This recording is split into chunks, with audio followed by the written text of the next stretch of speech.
Hello everyone, আমি মৌসুমী। আজ আমি চলে এসেছি 26 তারিখের ব্লগ নিয়ে। সো গাইস, আজকে 26 তারিখ মানে আজকে ছিল শনিবার, আমার উইক অফ। তো দুপুরবেলা আমার বোন আর আমি মিলে বেরিয়ে গেছিলাম কিছু বাজার করার উদ্দেশ্যে। কেন জানো? কাল হচ্ছে বাবুর জন্মদিন। প্রথমেই চলে গেছিলাম, বোন একটা গিফটের দোকানে গেছিল, তারপর আমি গেছিলাম একটা ফুলের বুকে বানাতে। হ্যাঁ, কেমন বুকে বানিয়েছি সেটা তোমাদেরকে পরে দেখাবো। তো গাইস, ফাইনালি আমাদের সমস্ত বাজার করা কমপ্লিট হয়ে গেছে। পরে বাড়িতে এসেই আমি একেবারে কোমরে গামছা বেঁধে কাজে নেমে গেলাম। এবছর আমি ভেবেছিলাম আমি সমস্ত কিছু তাই হাতে বানিয়ে দেবো, তাই সুন্দর করে একটা চকলেট বানিয়েছিলাম নিজের হাতে।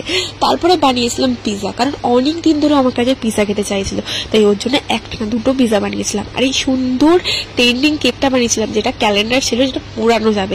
কাজ কমপ্লিট করতে করতে বেজে যায় রাত্রি 10টা। দেন আমি সমস্ত কিছু প্যাকিং করে 11টা নাগাদ বেরিয়ে পড়ি পাটুলির উদ্দেশ্যে। কারণ আমি এবছর ভেবেছিলাম রাত্রির 12টার সময় আমি ওকে সারপ্রাইজ দেবো, কারণ ওর জন্মদিন কোনোদিনও রাত্রির 12টায় আমি সেলিব্রেট করিনি। লাইফে ফার্স্ট টাইম, 10 বছরের প্রথমবার আমি ওর জন্মদিন রাত্রির 12টায় সেলিব্রেট করছি। কিন্তু এই সারপ্রাইজটার ব্যাপারে কিছুই জানতো না। রাত্রির 12টার সময় মা ওকে বলেছিল যে পাটুলি তোমার একটু দরকার আছে বলে মিথ্যা কথা বলে এখানে নিয়েছিল। আর ও আসার আগে আমরা সুন্দর করে ফুল দিয়ে জায়গাটা সাজিয়ে নিয়েছিলাম বোন আর আমি মিলে। আর এই সুন্দর কেকটা তো তোমরা আগেই দেখেছো বানিয়েছো। তো চলো এটা কি আছে ভিতরে তোমাদেরকে দেখায়। তো প্রথমে এখানে আমরা মোমবাতি দিয়ে এর ওপরটা আগুন ধরে দিলাম। তো ভিতরে একটা সুন্দর একটা কিউটসা কার্টুন ছিল আর লেখা ছিল আপডেট টু 25। তারপরে এখানে মা স্পার্কেলটা ধরিয়ে দিল। Then happy birthday to you, happy birthday to you, happy birthday. তারপরে মা ওকে একটা সুন্দর গিফট দিয়েছিল। এই গিফটটার মধ্যে কি আছে বলো তো? এর মধ্যে রয়েছে একটা সুন্দর টি শার্ট, যেটা ওকে বার্থডে দিনে পরতে হবে। আর এখানে বনুও গিফট দিয়েছিল। বনু কি দিয়েছিল বলো তো? বনু দিয়েছিল একটা হ্যান্ডমেড সোপ আর দিয়েছিল মা ভুজিয়া, যেহেতু ও মা ভুজিয়া খেতে বিভৎস ভালোবাসে। আর এখানে আমি দিয়েছিলাম আমার বানানো চকলেট। লাইফে ফার্স্ট টাইম আমি চকলেট বানিয়েছি। এই দেখো সেই বুকেটা। তো চকলেটটা খেয়ে বলছে ভালো হয়েছে, বাট আমি ডার্ক চকলেট বানিয়েছিলাম, একটু তিতত্ব ছিল, বাট ভালো খেতে হয়েছিল। তারপরে এপিএন পালা, ও এত দিন ধরে আমাকে বলে যাচ্ছে যে পিজা খাবো পিজা খাবো, বাট আমি জন্মদিনের দিন একটা সারপ্রাইজ দেবো বলে কিন্তু পিজাটা বানাইনি। পিজা কাটিং করার পর সবাই পিজাটা খেয়ে বললো খুব ভালো হয়েছে। আমি তো খুব খুশি হয়েছি। তোমার এই লাইফে ফার্স্ট টাইম রাত্রির বেলা জন্মদিন সেলিব্রেট হলো, তোমার কেমন লাগলো? আরে কত ভালো, একটু কাঁদো, আরে একটু কাঁদো।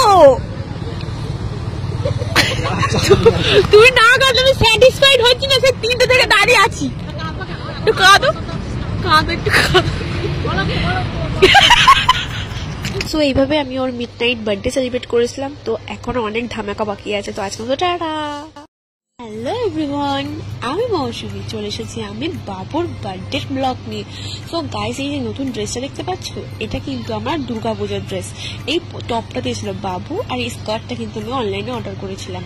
আমাদের লোকেশন হচ্ছে হলি ভ্যালি, যেটা রয়েছে আমাদের কামালগাছিতে। তো আমরা কামালগাছি থেকে যদি তোমরা সোনারপুরের দিকে আসো, ঠিক ডান হাতেই পড়বে এই রেস্টুরেন্টটা।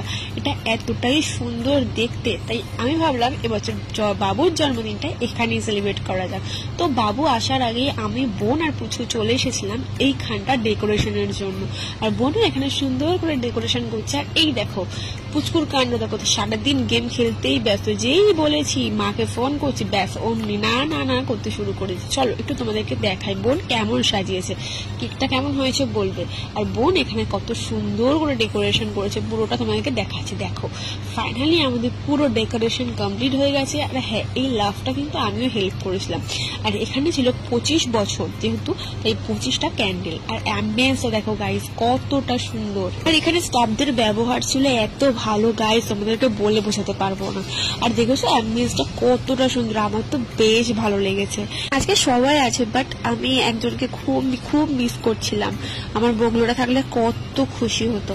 তো ওকে আমি ভীষণ মিস করছিলাম, তার সাথে ঠাম্মাকেও মিস করছিলাম। সো গাইস দেখো, এখানে সাজিয়ে নেওয়ার পর আমি একটু ঢং করছিলাম। আর কতক্ষণ ওয়েট করার পর ফাইনালি মা, বাপি আর বাবু চলে এসেছে। আর ওটা দেখে সারপ্রাইজড হয়ে গেছে। আর দেখো এখন কতটা সুন্দর লাগছে ক্যান্ডেল গুলো ধরিয়ে নেওয়ার পর। এবার বোন কোথা থেকে ছুটে ছুটে এসে ওকে স্যাশোটা ভরিয়ে দিল, কারণ ছাগল আর ছাগলের বোন বলে কথা, মিল তো হবেই। আর জানো তো আমার না স্পার্কেল ধরাতে ভীষণ ভয় লাগে। আর আমার মুখটা দেখো। Happy birthday to you, happy birthday to you, happy birthday to you দিদা দুদু।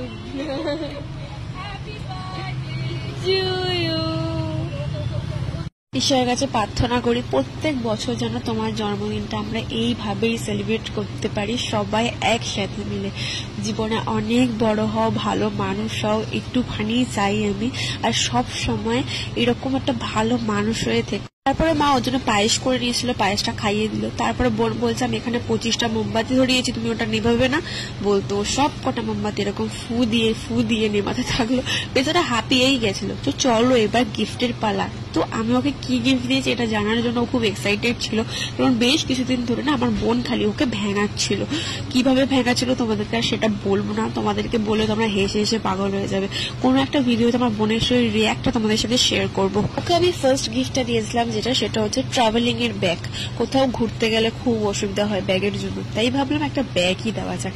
এই সুন্দর ব্যাগটা আমি ওকে দিয়েছিলাম। দেন আমি সেকেন্ড গিফটটাই দিয়েছিলাম সেটা নাড়িয়ে দেখছিল ওর মধ্যে কি আছে।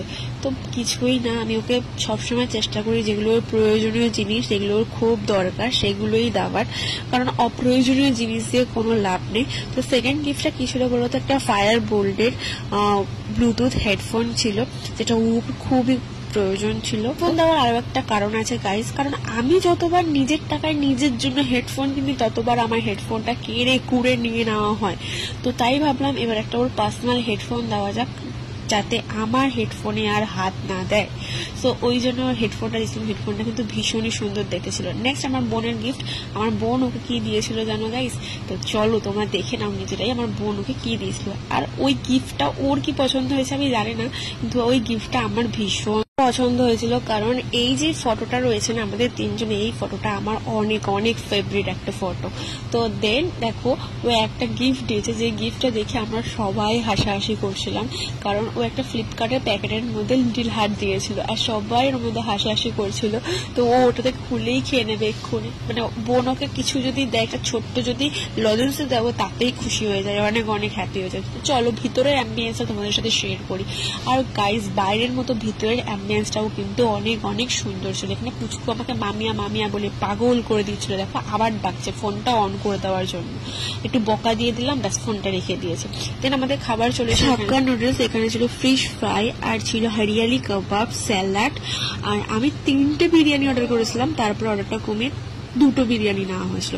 দেন গাইস এখানে প্রত্যেকটা খাবার ছিল জাস্ট ওয়াও, মানে অ্যাম্বিয়েন্স, খাবার, স্টাফের বিহেভিয়ার সমস্ত কিছুতে 10 আউট অফ 10 দেবো। মানে প্রত্যেকটা খাবার আমার জাস্ট ওয়াও লেগেছে, মানে এত ভালো খাবার কি বলবো। আর সব থেকে ভালো ছিল এই ফিশ ফ্রাইটা, জাস্ট ওয়াও ছিল। আমার মায়ের তো বিভৎস ভালো লেগেছিল এই ফিশ ফ্রাইটা। আর এখানের হাক্কা নুডলসটাতে খেতে আমার বেশ লাগে, কারণ আমি মাঝে মাঝে সুইগি থেকে এখান থেকে অর্ডার করে খাই আমি আমার বন্ধুরা মিলে। তো এইটার ব্যাপারে তো আর কিছু বলার নেই, দারুণ লাগে। লাস্ট একটা ফিটনি নিয়েছিলাম, লাইফে ফার্স্ট টাইম আমি ফিটনি ট্রাই করলাম, এটাও কিন্তু আমার বিভৎস ভালো লেগেছিল। তো গাইস যারা ভাবছো বার্থডে করবে তো চিন্তা ভাবনা না করে হলভেরিতে গিয়ে কন্ট্যাক্ট করতে পারো, এখানে কিন্তু সমস্ত কিছু খুবই ভালো। দেন আমরা পুচকুকে বাড়ি ছাড়তে যাচ্ছিলাম, তো দেখো পুচকুর রিয়াকশনটা, ও আমাদের বাড়িতে যাবে। আমি যে বলেছি যে আমি তো ওদের বাড়িতে নিয়ে যাচ্ছি, ও মুখটা ঘুরিয়ে নিয়েছে অন্য, মুখটা দেখো ওর। তো চলো গাইস ওকে বাড়ি ছেড়ে দিয়েছি।